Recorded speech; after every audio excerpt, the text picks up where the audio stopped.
स्वामी विवेकानंद जी कहते हैं, सुबह से शाम तक काम करने पर इंसान उतना नहीं थकता जितना चिंता करने से पल भर में थक जाता है।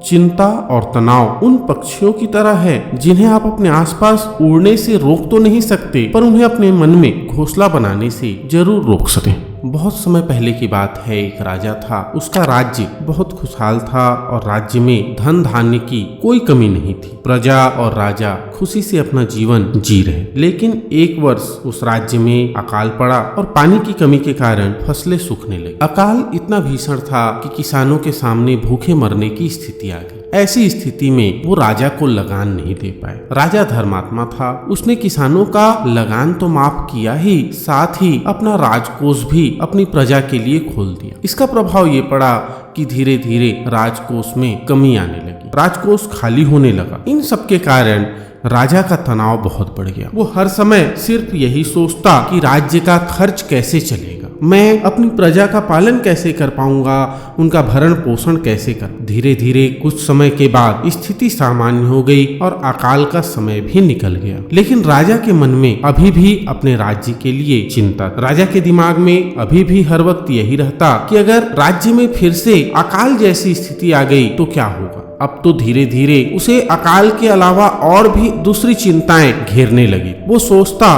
कि अगर मेरा पड़ोसी राजा मेरे राज्य पर हमला कर दिया या मेरे सैनिकों ने विद्रोह कर दिया तो मेरे राज्य का क्या होगा। वो इन सब चिंता के कारण रात को अच्छे से सो भी नहीं पाता। उसकी भूख प्यास भी इस तनाव ने छीन ली। वो अपनी इस हालत से परेशान था। राजा धीरे धीरे डिप्रेशन में जाने लगा। लेकिन वो जब भी अपने राजमहल के माली को देखता तो आश्चर्य में पड़ जाता, क्योंकि दिन भर मेहनत करने के बाद भी वो रूखी सूखी रोटी भी मजे से खाता और पेड़ के नीचे आराम से सोता। राजा को कई बार उस माली से जलन भी होती थी। एक दिन राजा के दरबार में एक महात्मा आए। राजा ने अपनी समस्या उस महात्मा को बताई और उनसे ये भी कहा कि आप मुझे इस समस्या को दूर करने का उपाय बताइए। महात्मा ने राजा की समस्या को पहले अच्छे से समझ लिया और बाद में राजा से कहा, तुम्हारी चिंता की जड़ तुम्हारा राजपाट, तुम अपना राजपाट अपने पुत्र को दे दो और इस समस्या से सदा के लिए मुक्त हो जाओ। इस पर राजा ने कहा, लेकिन मेरा पुत्र तो बहुत छोटा है, वो राजपाट कैसे संभालेगा। महात्मा ने कहा, तो फिर तुम अपना राजपाट मुझे दे दो और इस चिंता से मुक्त हो जाओ। राजा को महात्मा की ये बात अच्छी लगी। उसने अपना राजपाट महात्मा को देने का फैसला कर लिया और अपना सब कुछ महात्मा को सौंप दिया। इसके बाद उस महात्मा ने राजा से पूछा कि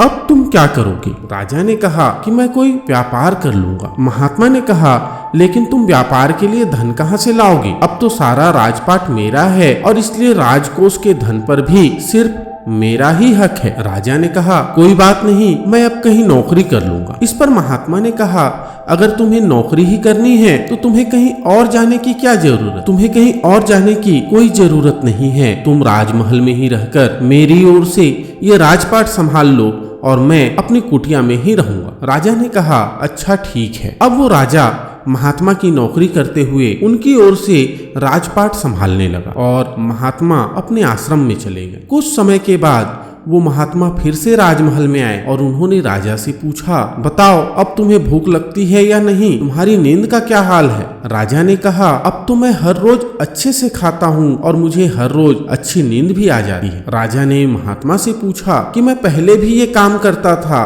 और अब भी मैं वही काम करता हूँ, फिर ये बदलाव कैसे हुआ। इस पर महात्मा मुस्कुराते हुए बोले, पहले तुम अपना काम बोझ समझकर करते और हर वक्त उस बोझ के तले दबे रहते थे, काम को लेकर दिमाग में तनाव लेकर घूमते। लेकिन जब से तुमने अपना राजपाट मुझे सौंप दिया तब से तुम अपना सारा काम मजे के लिए करते हो, आनंद के लिए करते हो।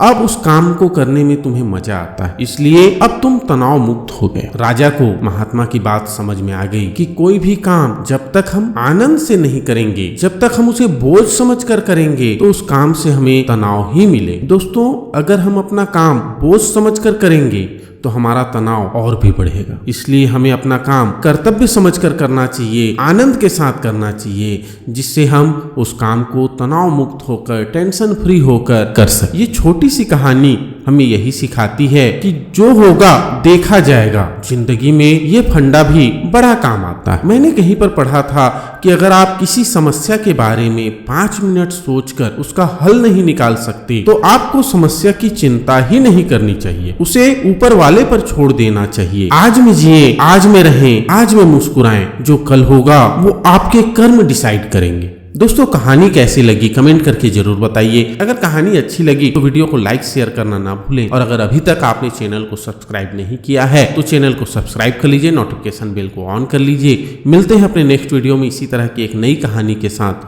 तब तक के लिए जय हिंद, जय भारत।